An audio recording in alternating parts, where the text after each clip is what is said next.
बेसब्रियां शब्द सुनते ही दिमाग में सबसे पहले क्या आता है? बेचैनी, घबराहट या कोई नेगेटिव फीलिंग? अक्सर समाज में धैर्य को ही सबसे बड़ा गुण माना जाता है। लेकिन जरा सोचिए, इस खास काव्यात्मक संदर्भ में ये कोई चिंता नहीं है। ये तो एक निरंतर पॉजिटिव आंतरिक प्रेरणा है, एक ऐसी अधीरता जो हमारी महत्वाकांक्षाओं को फ्यूल देती है। हम कह सकते हैं कि बड़े सपने देखने वालों के लिए ये एक सुपर पावर की तरह काम करती है। ये वो एनर्जी है जो हमें पुरानी सीमाओं को लांघने की हिम्मत देती है। यही इस पूरी यात्रा का असली भावनात्मक केंद्र है। चलिए इस सफर के पहले हिस्से की तरफ बढ़ते हैं, अनंत यात्रा। शुरुआती पंक्तियां ही अपने आप में कमाल का सिनेमैटिक दृश्य खड़ा कर देती हैं। रास्ते भागे, पांव से आगे, जिंदगी से चल कुछ और भी मांगे। जरा इस विजुअल को इमेजिन कीजिए, जहां रास्ते हमारे चलने वाले कदमों से भी तेज भाग रहे हैं। ये कोई आम दृश्य नहीं है।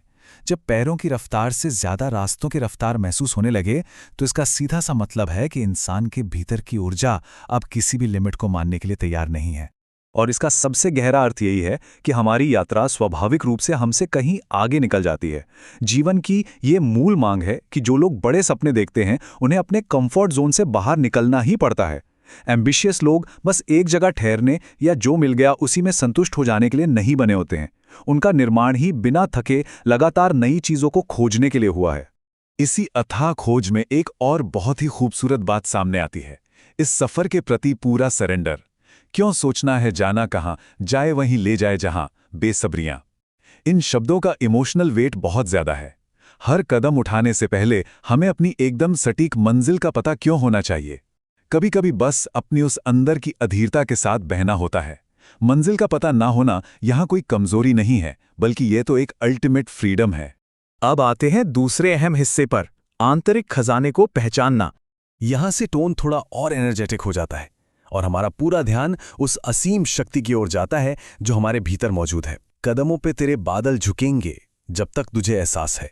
ये मेटाफॉर कितना पावरफुल है। आसमान के बादल जो इतनी ऊंचाइयों का प्रतीक हैं, वो भी कदमों में झुक जाएंगे, बशर्ते हमें अपनी उस आंतरिक शक्ति का पूरा और सच्चा एहसास हो। जब खुद पर यह अटूट विश्वास होता है तो प्रकृति की सबसे ऊंची चीजें भी नतमस्तक हो जाती हैं।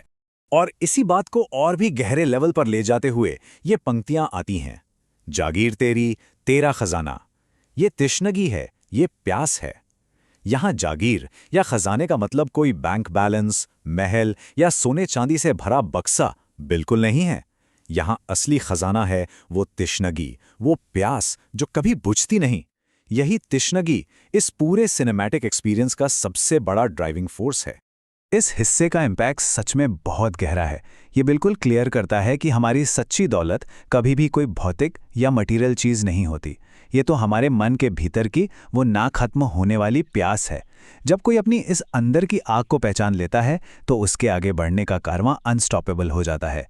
क्यों रोकना अब ये कारवां? क्योंकि अब इसे रोकना लिटरली असंभव है। तीसरा हिस्सा काफी दार्शनिक और दिलचस्प है, प्रकाश और अंधकार के पार। चलिए अब एक बहुत ही डीप थॉट की तरफ बढ़ते हैं। क्या ये उजाले, क्या ये अंधेरे, दोनों से आगे है मंजर तेरे। इन पंक्तियों को अगर ध्यान से महसूस करें तो इनमें एक अलग ही इंटेंसिटी है। ये हमें बताती हैं कि हमारी असली मंजिल इन बाहरी, टेम्पररी और बदलते हुए प्रकाश या अंधकार से बहुत आगे है। ये सिर्फ दिन और रात की बात नहीं है, ये दुनिया की चकाचौंध और असफलता के अंधेरे के भ्रम से परे देखने की बात है। ये स्लाइड बहुत ही ब्रिलियंट तरीके से दो चीजों को कंपेयर करती है, बाहरी प्रकाश और हमारी आंतरिक मशालें। बाहरी दुनिया से वैलिडेशन या गाइडेंस मांगना एक ऐसी रोशनी है जो कभी भी बुझ सकती है, लेकिन आगे कहा गया है, क्यों रोशनी तू बाहर तलाशे, तेरी मशालें हैं अंदर तेरे। जब हम अपने भीतर जल रही उन मशालों पर भरोसा करते हैं तो किसी और रोशनी की कोई जरूरत ही नहीं रह जाती। वो कभी ना बुझने वाला सोर्स हमारे अंदर ही है। और अब हमारा आखिरी और सबसे इम्पैक्टफुल हिस्सा, एक अनजान यात्रा का निर्माण।